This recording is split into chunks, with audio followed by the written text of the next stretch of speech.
Hello everyone, this is episode 14 of the Made of Things podcast. I am your host, António Maria Correia. We are interrupting the episodes dedicated to Primavera Sound in light of recent events, and because this is a very special occasion. I am currently in Brighton, England, on vacation, and I'm taking some time off from work in Portugal to visit friends, and also I came here to attend the King Crimson concert over at the Brighton Dome. They are possibly my favorite band of all time, along with Pavement, which you might have noticed from earlier interviews I've done. It is pretty telling that I'm a big fan of both. So it's really impossible to really choose your favorite bands, But, if I had to choose, I would probably say King Crimson and Pavement would be my favorite band, or favorite top one bands. The number one bands. So King Crimson were on hiatus for about 10 years and just came back as version number 8 or so of the band, with a formation including the mastermind Robert Fripp, with Jako Jakšić on vocals and guitar, Tony Levin on bass, Mel Collins on sax and other sorts of brass, and no less than 3 drummers. These would be Gavin Harrison, Bill Rieflin, and Pat Mastelotto, who is the only member, apart from Robert, to carry on from the previous formation. Now, King Crimson are only playing 9 dates in the UK, and when I went to buy the ticket back in March, both London shows were already sold out, so I managed to get the last remaining ticket to Brighton on the last, I guess, available opportunity. So that was very lucky indeed on my part. So I guess I would say that in the end that was good timing. I don't know. So since I was flying over from Portugal to see the show and stay with my friends, I figured that this would be the perfect timing again to ask one of the members of King Crimson to be a guest here on Made of Things. Of course, this was never going to be Robert Fripp, because I think pretty much has for a long time only done interviews with Sid Smith, who is the official biographer for the band.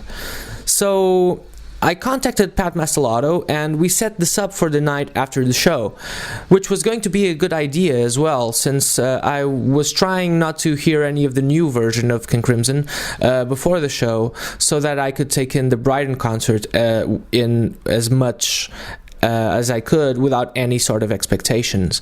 So the show was of course amazing, and by the first number I was already virtually in tears. The setlist was something close to, I'll get my notes, but Lark Songs in Aspect Part 1, Pictures of a City, Meltdown, which is a new song, then a drum solo, which I'm pretty sure has a name, but something action, I think. I'm not so sure.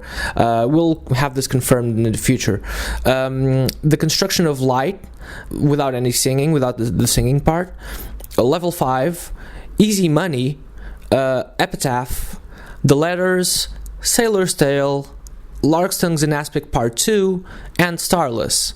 Then the guys went on to do an encore, starting with another drum solo, and these are composed pieces, so it's not like ad-libbing, but this was mostly Gavin. And in the Court of the Crimson King, and they finished with 21st Century Schizoid Man.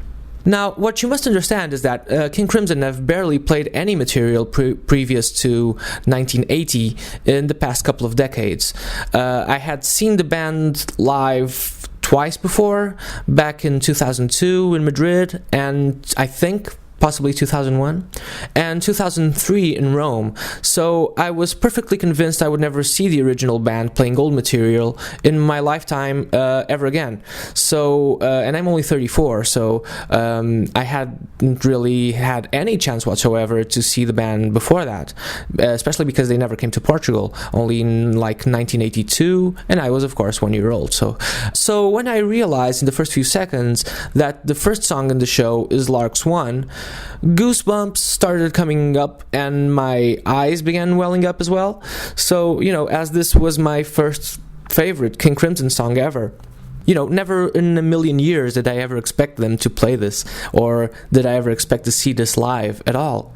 A few more instances of this happened with, goosebumps and teary eyes, namely on Easy Money, and Larks 2 also, and Sailor's Tale. All of them fantastically played with the new versions. The show was a massive success, with very impressive drumming as well, to boot, and standing ovations were recurrent, as the concert really was something for which to be in awe. And it really sets itself up as a goodbye for the band, and for the band as well. Robert is going on 70 now, and probably is not willing to tour anymore in his life. So here is my thank you to Robert and everyone else in the band for making this happen for the King Crimson admirers. I can speak, I think, on behalf of all the thousands of people attending. And all the thousands of people attending not only this show, but all the other shows as well, because I'm pretty sure they're all amazing shows. I met Pat Mastelotto the next day, and he couldn't really have been any nicer. Pat even gave me gifts. I'm not going to tell which gifts he gave me, because for the sake of privacy. But he did not, of course, need to do anything like this. He's just a really nice guy, and so don't go around expecting any gifts, I would say, if you meet Pat. Pat was in a bit of a rush, as King Crimson are a very punctual band, and needed to run off to London on the day. So this episode isn't going to be very long, as we were unable to do a very long interview. But I do hope that one day Pat and I will meet again, so that we can talk much more about all the things that I wasn't able to ask in this interview. I would go on for 5 hours, man, if I could, Now, you might notice that there is barely any elements of comedy on this show, and this is because, I'm such a huge fan of King Crimson that I will refrain from being silly and, wasting your time with kind of sketches of material, I guess, or some more lyrical comedy. And I will simply stay in my reverence for the material that the King Crimson archive has to offer, and the band and the guys. So this does not mean, however, that I disrespect any other people I've interviewed on any other previous episodes. I'm just in Brighton, and this has way enough material just for an episode for me to talk about before the actual interview. I should, however, give you a little background on Pat Mastelotto, even though, his resume is very extensive. So I'll try to keep this as short as I can, but he was a founding member of the 80s pop band Mr. Mister, and also played drums for a wide range of artists, but you can look that up online if you want. Mainly what you need to know here is that Pat played on a King Crimson related act before joining the band, this being the wonderful collaboration between David Sylvian and Robert Fripp in the early 90s. They have a couple of amazing records out that you should listen to. Pat also played in the California Guitar Trio and the King Crimson Projects, which are really amazing if you're into improvised music as well. So check those out. They have a box set that I got back in the late 90s or something, and yeah, back in the late 90s, and I listened to that a lot back in the day. Pat joined King Crimson in 1994 and has been a standing member ever since. He was the drummer of the band when I caught them live on those 2 occasions I mentioned, back in Madrid and Rome, and his drumming in Crimson was simply unbelievable, and I still remember it quite vividly to this day. Pat has also played with TU and KTU with a former Crimson member, the amazing touch guitar player and war guitar player in stick, Trey Gunn, and also with Kimmo Pojanen and Samuli Kosminen playing on those acts on TU and KTU. And they've played Portugal. We addressed that in the interview. We talk a lot about Portugal in the interview, by the way. So this might mean a lot to you if you're Portuguese. Pat also works with other brilliant musicians, such as in Tuner with Marcus Reuter, who also plays the touch guitar, and with whom he also plays in Stickman, joined by Tony Levin of King Crimson. Pat also plays with Tony in Hobolima, where they are joined by Terry Vazio and Alan Holdsworth. And more recently, he has played with another amazing drummer called Tobias Ralph, who also plays in Adrian Blue's Power Trio, by the way, who I saw live back in 2010 when I interviewed Adrian. And that was another amazing moment for me, having, talked with Adrian Blue of King Crimson. And Pat has this thing with Tobias Ralph called Toparama, which is quite recent. And I was trying to keep this short, but I should mention still that Pat has a project of recent time of this year, actually, of 2015, that I should point out, called Comara, with David Collar and Paolo Ranieri, which you should definitely check out. The album's cover also was done by Adam Jones of Tool. So, after all of that, I just wanted again to thank Pat for having been absolutely wonderful with me, and that I would really love to get the chance to do this again to a deeper extent one day. But here you are, guys. This is my conversation with Pat Mastelotto of the absolute best, King Crimson.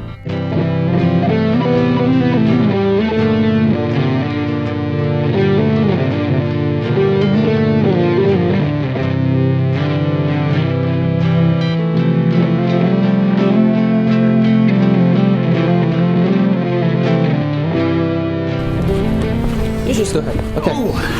Hey man, how are you? I'm okay. In a rush because you're leaving, right? Yeah, we have a lobby call pretty quick, and I have a bar tab to take care of and some other things, and this is not the fastest hotel. You see the did you take the elevator? No, I didn't. Really slow. I take the stairs. Yeah, exactly. I think it's telling that I took the stairs. Elevators and 2 are broken, so it looks like a nice hotel, but the staff and things, it's not that well organized. So this is not hotel acceptable then? No, it's a great hotel. I mean, it all depends on your standard, but when I tour with Tony, with Stickman, with so many other bands, with Comora, come on, we're in shitty hotels. We're in a travel lodge, Sure. So, I mean, I was just playing because on the usual nomenclature of Robert when he's typing in the diary. I know exact hotel acceptable and this and that. I absolutely know hotel with a view and all those things. Yeah, for many years. Sure. No, because it is King Crimson. It's a better standard of living because Robert needs that, and so. Yeah, so it transcends through the whole band and crew. Oh, and has it always been like that? Well, no, he suffered in the 60s and 70s. He was in Holiday Inns bouncing in the back of a van, He's done this for 50, 60 years. We all have, so. I mean, I meant with you in the band, I mean. Well, I've been in the band since 94, so the band had a reputation and did, a better caliber of gigs ever since then. But it's when it's a bad hotel or a bad venue or bad food, you just think, tomorrow I'm out of here. It's just one day, so it's not that it's not that much suffering. And this is nice though. This has a great view. Yeah. I'm on the beach in Brighton. I'm across the street from whatever beach that is, and Brighton Beach, I guess, and. Only about a 10-minute walk to the venue, so I could walk back and forth yesterday. I like that instead of taking a van or a car or bus, just be able to go on my own. And the times you stayed in Portugal, I should ask because this is in the end like a Portuguese podcast, but not necessarily, I guess. But I would hope not. The times you stayed in Portugal, did you get the chance to visit anything? Yeah, I mean, let me think. I didn't play Portugal for a long time. I think the first time I played Portugal was all the way till about 2004 with K2, with Kimo Pahoan and Trey, and Samuli was in the band then, and we played in Sinus. You call it Sinus or Science? Sinus. And so we had maybe 3 days there. The guys, we took bicycles and we went down on the coast. I don't know the name of the next town south. South of Sinus, I don't remember. Yeah, so we went down there, came back, and then Carlos, the promoter, was really sweet, man. He invited me immediately back. K2 was busy, other bands were busy, and he said, well, just come and do a drum clinic. Wow. So I came a following year, or maybe 2 years later, I'm not exactly sure. And I brought my wife, so we stayed. I said, "This is a beautiful place. You're going to just love it." And we weren't married then. We were just dating, and we both have kids. So there's no time to be alone. So the only time to be alone with this girlfriend was say, "Hey, will you go to Europe with me?" And we have 3 days, 5 days in Portugal. And man, she loved it. She loved it. We were sitting in the beach in Sinus, and she remembers it really well because the orange juice is coming down fresh on the beach, and the mojitos, and we had some wine, and the guy's got fresh bread he's cutting and fresh cheese, and she says, "Oh my God, you live this life every day?" And I said, "Well, not exactly every day, Yeah, I ate all the cheese in that little town. The sheep cheese. That sheep cheese comes on maybe on a Thursday, and by Monday it's all gone. But even when I'm there on Saturday, it's like there's none left, and the guy goes, "You ate all of it." No cheese after Pat. In that area, yeah. Wow. And I've gone with. K2 came again a few years later without Sammy. We were just a three-piece. I was there with California Guitar Trio. We come into Porto and we play up in the mountains. Giovanno? It's a prog music fest up in the mountain. Correia. Correia. Yeah. And I did that gig about 3 times. They invited me back, so I did it once with California Guitar Trio, once with Isilaris Bain, once with Stickman. Stickman also played Lisbon kind of recently, we right? Lisbon 2 or 3 times, and also with Christabel. We came a few times and played some of the same clubs. I don't remember the club that's next to it. It has Texas on the back. It's by all the little sailor bars. It's a nice rock club underneath the overpass. I can't think of the name of it, but I played there maybe 4 times. It feels like home. Awesome! I remember you guys playing at the Santiago Alquimista, I think, which is like this venue with this. It's near the castle. It's maybe I'm mistaken though. Well, that's what I remember now that I think of it too. In Lisbon, I stayed extra days once. We played in Cascais. Cascais. Yeah, we played there. I work in Cascais actually. Okay, yeah. We played there with K2 also. That was a really great gig, and I brought my wife. That must have been the same time that I went to do the drum clinic.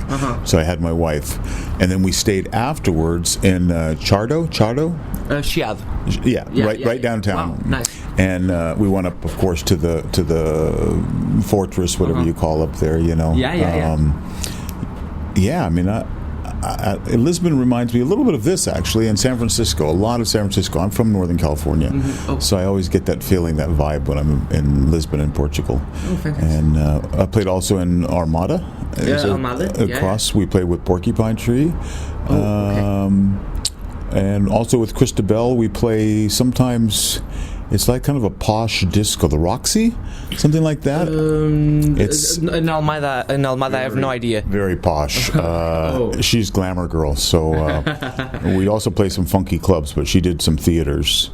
I can't think what the name is, but you would know. It's multiple levels and discotheque, and you go up on the roof and have a beautiful view and really great furniture. In fact, some of the DJs, we hung with these DJs. What was that guy's name? He's a Belgian guy, very famous in Portugal. The Too Many DJs. Yeah. Yeah, the Stephen. Funny name. He's got a. The brothers. Stephen or Stephen. I think the only Belgian ones I remember are Too Many DJs, because they have this band called Soulwax. Maybe maybe that's these guys. Yeah. There's a couple of brothers. Maybe they were friends of Rodrigo Castro, another guy I was there with. Okay. And Rodrigo said, "We got to go see my buddy, man." Okay. Maybe I'm totally mistaken, and it's not Too Many DJs, because they're very, they're huge in Portugal. Weird name, because I saw him DJ twice. Once I knew him, then I see him at another club later. He's like Ultimate Wacko or something. He's got like a name, like a crazy name, the Incredible Jimbo or something. Sure. Yeah. It's funny that you have so many.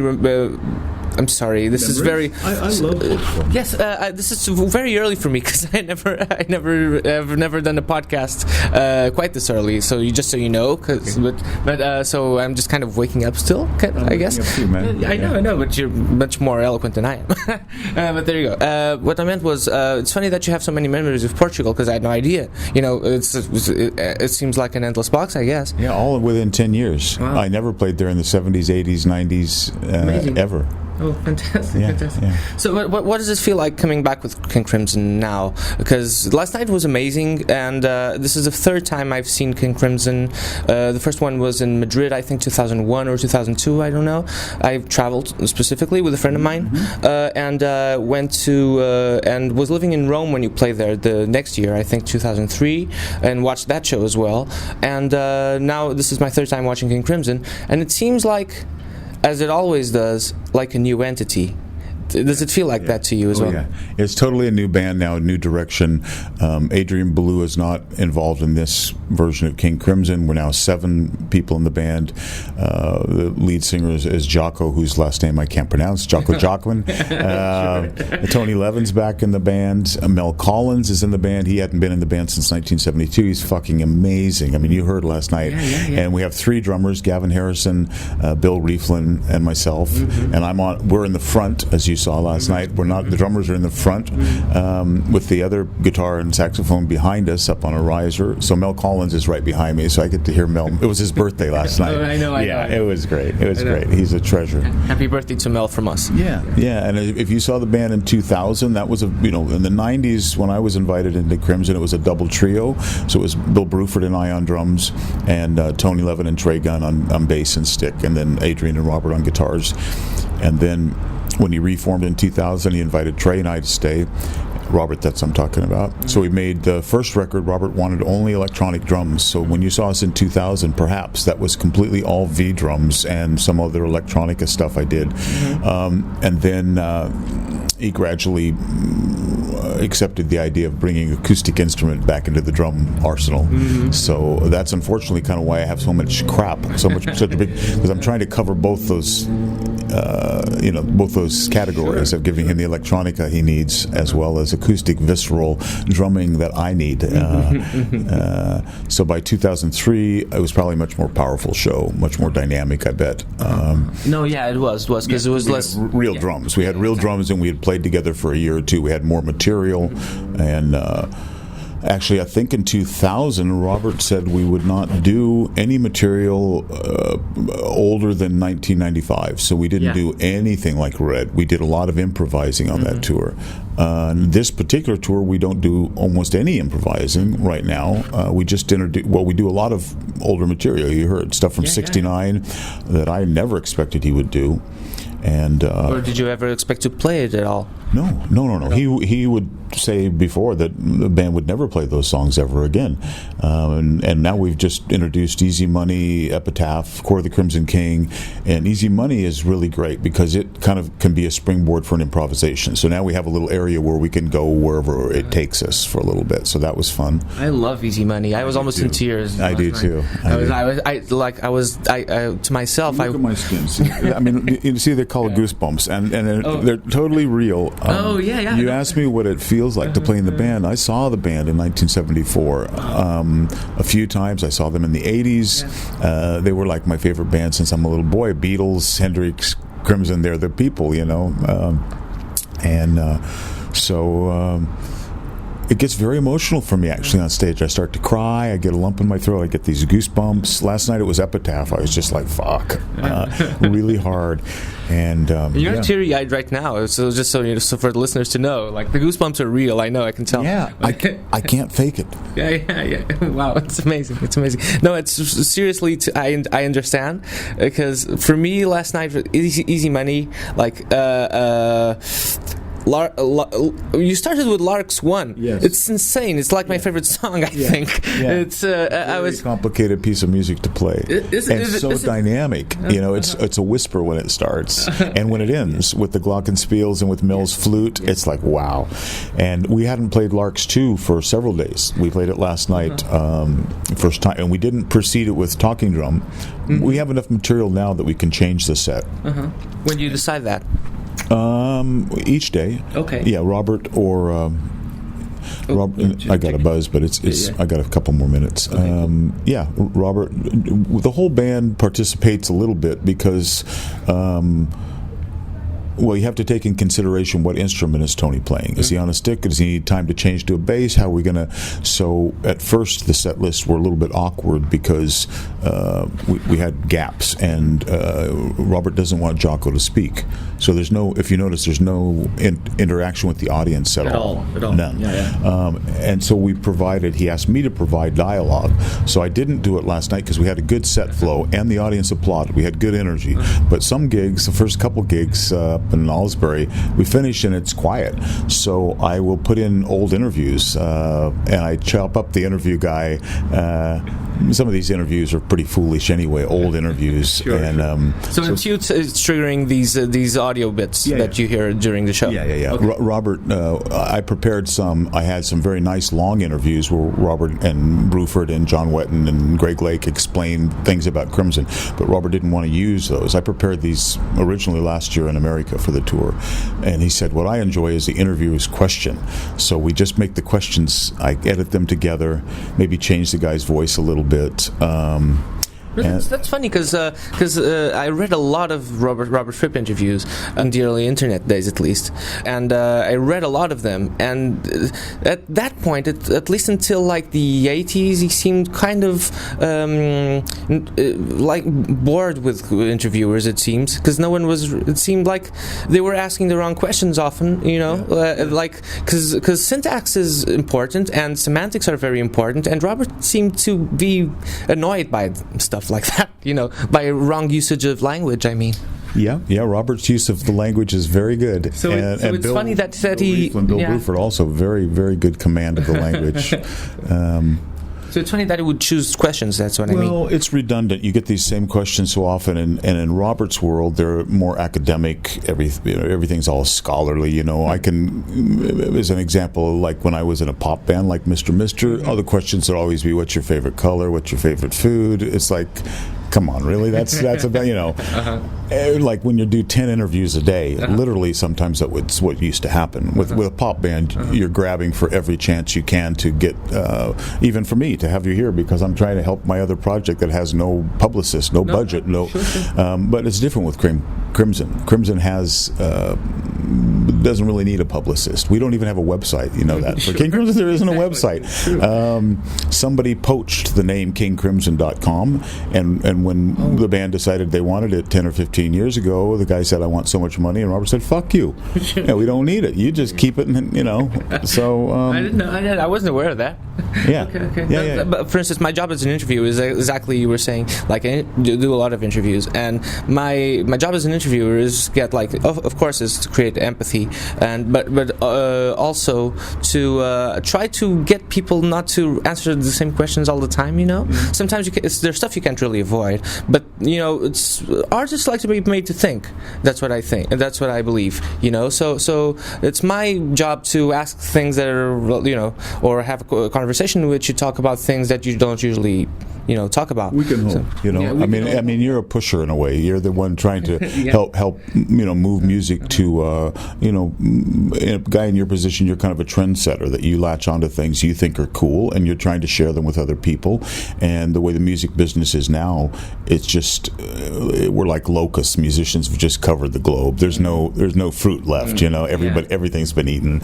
So for a baby band coming up, or for my little projects, it's difficult. Just like it's really you're just starting like everybody else. So okay, one last thing I need.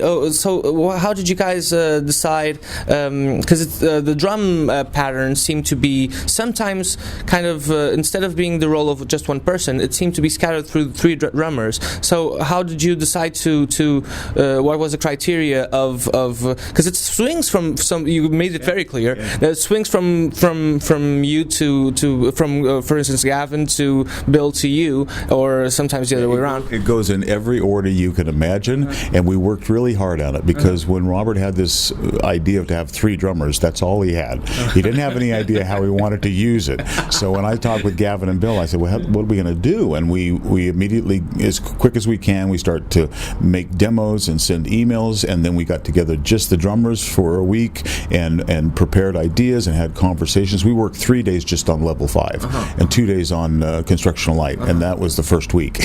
And then and that was, I was on my way to another gig, so I didn't have to have them pay for my flight, but we rehearsed in London.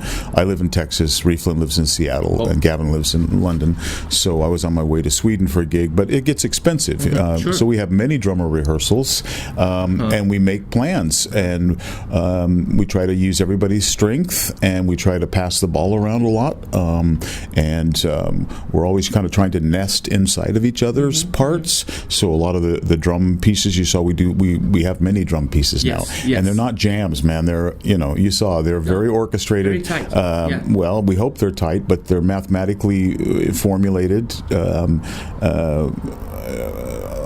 I'm going to play in 7 for 18 bars. Gavin's going to play in 9 for 14 bars, and Bill's and the math brings us all back together, and then we go on to the next thing, and we try to have dynamics. We try to make great compositions, not just a drum mania. 3 drummers could get totally sloppy, so we don't want it to be sloppy. And Bill Rieflin plays keyboards, so sometimes that's the best way to use Bill, is put him on the Mellotron. And I really like when guys that came to some of the first gigs, they said, "Man, I love it when you do the Wimbledon." So what are you talking about? I said, when you hit that ball all the way over and Gavin hits it back, so that you hear the drum fills that we're throwing all the way side to side like that. And it gets very nuancy now because we listen, and Gavin's got great ears, so you hear things that accidentally happen, and you grab them and you answer them, and so it's maybe 80 or 90% written and prepared, but there's always places that accidents happen, and there's also places that we put specifics at this moment. Will respond to each other. Whatever Pat does, Bill will answer, then Gavin will answer. So we know it'll go in a cycle. So Wimbledon is a funny image, though. and I thought to myself last night, I was thinking, this is a beast in a suit. Really, that's what it is. Like this, you get dressed up for. The name is perfect. An Evening with King Crimson, because you get it. Like when I finally got it last night, because I hadn't seen any of the new King Crimson. Kind of saving myself for this show. But even though there's not hardly anything available, there's YouTube and stuff like that. But still, I got why Adrian wasn't in the band. It's a new thing. Because I've seen Adrian. I've interviewed Adrian. He's great, man. He's amazing. We love Adrian. I played with him like 4 weeks ago. Just before the very next day I come to King Crimson. So some of the same songs I'm playing with Adrian in a different arrangement, a different tempo, and then I come here and play them, with the other band. And his version of Crimson songs is amazing. His show is amazing. It's a little bit awkward, I think, that we completely bypass that era right now on the tour. We don't do anything from the 80s and 90s. We do one or two, like we did Construction of Light, but we changed the ending. Didn't you do Larks 4? No. What was that then? Vroom was last night. We do Vroom, but we didn't do it last night. What was the one, the more recent one, the very, very intricate Level 5? Level 5, Level 5. That's it. Yeah. But those were predominantly instrumental songs. Because this is a really huge dent in my King Crimson credibility, because I just did not recognize a song, because I had the whole set list. But it's the memories that you have all the things online where people say we play Thrack or we play this that we didn't play. Oh, it was level 5. Okay, sure. Yeah. Because I listened to the album like the level 5 could have been called Larks Tongue and Aspic Part 5 or 6 or 9, or it just stayed level 5. Because it seems larky. Yeah. Doesn't it? But sometimes, because I used to listen to those records like in straight settings, so sometimes I don't remember exactly the names of the songs, so it's hard to recognize. I'm going to have to go now. No, sure, of course. Instrumental songs, especially even for me, when I learn people's songs, if it's got a lyric, I can remember it, but if it doesn't, then I can't remember. I remember the tempo. I remember the song when I hear it, but I can't remember when they say "Let's play." Sure. Like on the click of a finger. I mean, I'm snapping a finger. Okay, man. I'm going to set this off. Okay.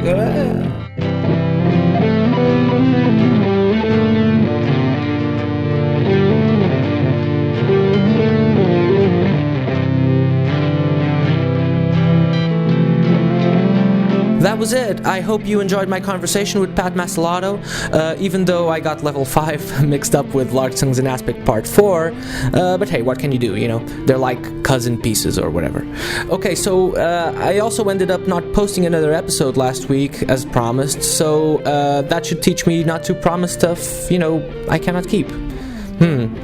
But we might be doing a double episode week soon, so please subscribe to Made of Things on iTunes, and follow us on Twitter at Made of Things Pod and Instagram at Made of Things. These work kind of like a list of things. Like Instagram is like a list of the episodes, pretty much. But on Twitter, I go around and say some weird stuff. So, but if you'd rather download the episodes, then just go on the Made of Things pod site on WordPress. They're very easily downloadable. Just click on download. that doesn't work. Thanks for listening, guys, and I'll get back to you when I return from Brighton. See ya!